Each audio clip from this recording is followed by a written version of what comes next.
accident, you need someone you can trust, who can get results. Call George St. Gentry Lawyers at all nines. George St. Gentry Lawyers has experience helping people just like you. If you've been hurt in a car wreck, call all nines. We'll take care of the rest. Closed captioning for News 12 is brought to you by Kenneth Nugent. From the station that's on your side, this is News 12, First at 5. The Richmond County Sheriff's Office looking to help people find a fresh start if they're facing outstanding charges. We'll show you how in a moment. And also, people have been speaking out ever since the Supreme Court overturned Roe v. Wade. We'll listen into some of that. But first, the Richmond County Sheriff's Office teaming up with local departments to set the record straight today. They're helping people with fees or outstanding warrants with a new program. Claire Allen is here to see how it aims to lift them up. Operations Lifted Cloud aims to remove the burden off the shoulders of people who are being held back by misdemeanor warrants. Those eligible for the event can have their fees reduced by 75%. The operation gives people in the community a chance to clear up any outstanding warrants they may have going back to 2013. Those interested can pre-register online to see if you qualify. The Richmond County Sheriff's Office Criminal Intelligence Division says based on their information, there are around 900 people in Richmond County that qualify for this event. The goal is to help clear those warrants to avoid people from going through the jail system. We're actually trying to make sure that the individuals in Richmond County have the opportunity to get those clouds lifted off of them that may be preventing them from getting jobs or securing their license or things of that nature. Next on News 12 at 6 o'clock, I will have more details about how you can sign up and where to come to. In Augusta, Claire Allen on your side. To weather now as we take a live look out. It's coming up in just about 10 minutes. Thanks, Riley. The Richmond County Coroner's Office investigating a deadly motorcycle accident from last night. The coroner telling us 74-year-old Samuel Stevenson was heading down Deansbridge Road around 9 o'clock when he lost control of that bike and crashed. They've scheduled an autopsy, hopefully to get more answers in that case. The Aiken Department of Public Safety investigating a possible drowning at Jim Lakes over the weekend. A news release says officers drove to Jim Lakes off of Silver Bluff Road Saturday night after getting that call. They pulled a body out of the water there, and now they're looking for witnesses.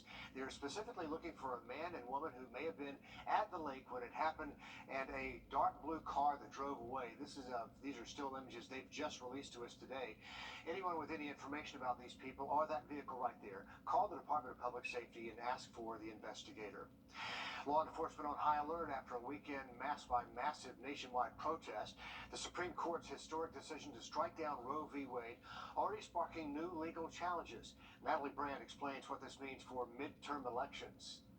Protesters returned to the U.S. Supreme Court for a fourth straight day after the conservative majority sent the issue of abortion back to individual states. Abortion right! Abortion right! More than a dozen have so-called trigger laws in place to restrict or ban abortion since Roe v. Wade was overturned, with several more states expected to follow suit in the coming weeks. Mississippi, the state at the heart of the case that led to the Supreme Court's ruling that struck down Roe, certified its trigger law Monday, banning nearly all abortions in 10 days. The thing that's going to keep me up at night is the women who will lose their lives because they don't have access to care. But in Louisiana, a civil district court judge has already temporarily blocked the state's trigger laws from taking effect after providers sued. As a new legal fight begins, Democratic leaders believe the issue of abortion will become key for upcoming midterm elections for the U.S. Congress and at the state level. We recognize this is just the beginning. I think this is likely to all be litigated out, dealt with in the various states around the country through the democratic process. Meanwhile, leaders in blue states like New York are preparing for a possible influx of women from states with restrictions. They've been preparing on how do we build the infrastructure so we're here for those women who come into the city for looking for services. 16 Democratic states and Washington, D.C. have laws to protect abortion rights. Natalie Brand, CBS News, Washington. The White House and Democratic lawmakers have called for Congress to pass a national abortion rights law, but today Senate Minority Leader Mitch McConnell signaled that is unlikely, noting neither side has been able to get the required 60 votes for approval in the Senate. Meanwhile, South Carolina law enforcement arresting a man over the weekend in connection with the Murdoch fraud case. Curtis Smith charged with 4 counts of money laundering, including 3 counts of forgery and criminal conspiracy. He's also accused of trying to help Murdoch end his life last year, but Smith claims he tried to stop him from committing suicide. Jail records show he's at the Colleton County Detention Center for the money and the forgery charges right now. 2 former members of the House of Prayer in Savannah speaking out after the FBI raids there. They say they were not surprised to hear about those raids, but they're worried about their kids. One mother says she was kicked out of the House of Prayer for associating with her own daughters, who are active members. She says she hasn't heard from them since she left in 2018. I went to go call my daughters to let them know what's going on. When I went to pick up my phone was disconnected. When I tell you that was the last time I talked to my daughters, it's been 4.5 years now. While the FBI did raid a sister church in Kylene, Texas, they are not confirming if those searches are connected to the ones in Augusta and in Savannah. Our sister station in Texas did reach out to the House of Prayer there for comment. We'll let you know if they hear back from them. Georgia and South Carolina's Department of Transportation preparing for heavy traffic the upcoming 4th of July holiday weekend. Both are going to be suspending all those lane closures for construction projects starting July the 1st at noon. They're going to be suspended until Tuesday, July the 5th, but Georgia and South Carolina DOTs still want to remind you to be careful when you're out there driving through a work zone because there still may be some crews working near the highways. Georgia and South Carolina are shaking a lot recently. Have you felt it? We're going to look at the latest earthquakes and what people have to say about that around the southeast. Riley? And we are finally breaking our hot streak. Going to bring back some rain chances through most of the work week. We'll have an update on the forecast next. Time. SC Emergency Management Division recording another earthquake this morning. This one outside Charleston. The U.S. Geological Survey says it was a 1.2 magnitude quake just after 3:30 in the morning, right around Centerville. It's just the latest quake after 5 earthquakes reported in the Midlands of the state this week. There were 4 smaller aftershocks near Elgin. The worst one in Elgin Sunday at 3.4 magnitude, and people from other counties, they say they could feel those tremors as well. Sophie Keys-Hogue spoke with people from Kershaw County with so many quakes happening back to back. It was a rumbling enough to wake you up from your sleep, just like this little boy in Blythewood. According to the USGS, the 3.4 magnitude quake occurred near McCaskill Creek and Whiting Way in Elgin, but could be felt all throughout the Midlands, even as far away as Charlotte, North Carolina and Augusta, Georgia. W.D. Kirkland of Elgin says he has lived in Elgin his whole entire life and has never felt this many earthquakes in the area, this event being almost the 30th in the last year. It felt like a couple of grown men was in there shaking my bed up and down. I knew right then that we had an earthquake. And smaller aftershocks were reported by the USGS after 1:31 a.m., and they were detected at 1:46, 1:53, and 4:45 a.m. Ashley Haig lives in Lugoff and also felt the shakes around her. I heard a loud boom, which sounded like a loud boom of thunder, and then the whole house shook. So that was my experience of the earthquake. We just jumped up, we checked on each other in our house, and then all went back to bed, but it was a little startling at first, I won't lie. The South Carolina DNR's map detected Sunday's earthquake roughly was 2 miles below ground, and the South Carolina Emergency Management Division says the best thing to do is drop, cover, and hold on if you feel any shaking in your area. And they say this earthquake had the highest magnitude out of the last year's records. The last earthquake recording by USGS was a 3.25 magnitude. That was May the 9th, east of Elgin. But boy, you could feel it, you could hear it. Riley, it's just unusual that here in the southeast we're talking about it. I know, and as far as the magnitude too, I mean, even last week. The law that would ban most abortions after around 6 weeks in South Carolina remains blocked for now in a federal court. With Roe v. Wade now overturned, it's up to a federal judge to decide when to allow the state to start enforcing the fetal heartbeat law. The law would ban abortions once a fetal heartbeat is detected, which is typically around 6 weeks. Exceptions are allowed in the cases of rape, incest, health and life of the mother, and fetal anomalies. Violations would be felonies, with those convicted facing a $10,000 fine and up to 2 years in prison. The law has been tied up in court since right after Governor McMaster signed it last year. Again, it remains blocked for now. State House reporter Mary Green explains a prominent Democrat is now calling for South Carolinians to have a bigger say if lawmakers try to restrict abortions further.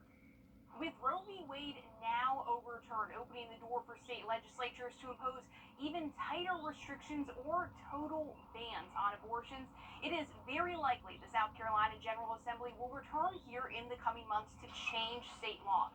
Now, the man hoping to unseat Governor Henry McMaster says this should not happen until after the November election. Trust me when I tell you that voters will tell us exactly what they want us to do about this issue in November. And all that I'm asking is that we give those voters a chance. Former Democratic Congressman Joe Cunningham is now calling for his November opponent, Governor Henry McMaster, along with Senate President Thomas Alexander and Speaker of the House Merle Smith, all Republicans, to wait until after the November election to take up any changes to the state's abortion law. Lawmakers have indicated they would return to Columbia before then for a special session on the issue. Alexander's office hasn't returned a request for comment. McMaster's campaign says in a statement in response, quote, "Unborn children have been waiting a half century to have their right to life protected, and the governor isn't going to wait any longer to give them that right just because Joe Cunningham wants a campaign issue." Smith's office directed us to Republican Representative John McCravy, who will be heading up the new ad hoc committee that will essentially lay the groundwork for a change in law in the House of Representatives. It's tasked with taking public testimony and writing up the details for this placeholder bill, which would prohibit abortions in the state of South Carolina. McCravy says the House plans to act swiftly on this and characterize Cunningham's call as, quote, political peacocking. For the former congressman to ask the legislature to delay action on this important issue, to me, is counterproductive to the desires of the people of South Carolina. Both McCravy and the Senate's Republican leader have said they would hold public hearings and take testimony before taking action on this issue, vowing South Carolinians would have an opportunity to weigh in. Cunningham, however, says they should be able to do that when they cast their ballots. Reporting from the State House, I'm Mary Green. A special session on abortion could technically start as early as Friday, but members of both the House and Senate say they would not expect to be called back to Columbia until late summer or sometime in the fall. South Carolinians should continue to feel some relief at the pump, with gas prices dropping for the second week in a row. The price of gas dropping more than 11 cents over the past week, and you can expect to pay an average of $4.39 per gallon in South Carolina. This is all according to Gas Buddy. The cheapest station in the state posting a price this morning of $3.89. The highest price posted around the state, $5.46 a gallon. If you're looking to rebuild your credit after a few missteps, there are some new tools on the market that could help. In this Watching Your Wallet, consumer investigator Rachel DePompa looks at Experian Boost and Ultra FICO. Whether it's to rent an apartment or buy a car, lenders are looking at your credit reports and scores to help them determine if you're able to pay that premium. If you are just starting out and have no credit history, or if you've made a couple of mistakes along the way and just want to improve it, you do have a few options. Experian Boost takes into account the bills you pay on time that don't normally get added to a credit report. Rod Griffin, the Senior Director of Consumer Education and Advocacy for Experian, says even something as simple as streaming movies on Friday night can now indirectly help your score. It can help you add your positive cell phone payments, your positive utility payments, even your streaming services like Netflix to your credit report. That could help improve your credit scores. Historically, the cell phone companies and utility companies didn't report positive information. If you didn't pay them, you might get a collection account. But if you were managing those payments well, you didn't get credit for it, well, now you can. Ultra FICO works much in the same way. It allows lenders to see consumers' positive banking account activity. That information includes how much money you have in your accounts, how long you've had those accounts, and how much you use them. With this Watch in Your Wallet, I'm Rachel DePompa. All right, thank you for that, Rachel. Looking ahead to our holiday weekend, believe it or not, the first weekend of July, heading our way Saturday and Sunday. Highs near 90, possibility of storms each afternoon. Now look at that full 7 day just after the break. And still to come, first at 5, how firefighters in California performed kind of an interesting rescue mission for a couple of puppies stuck in an unexpected underground home. It's the summer.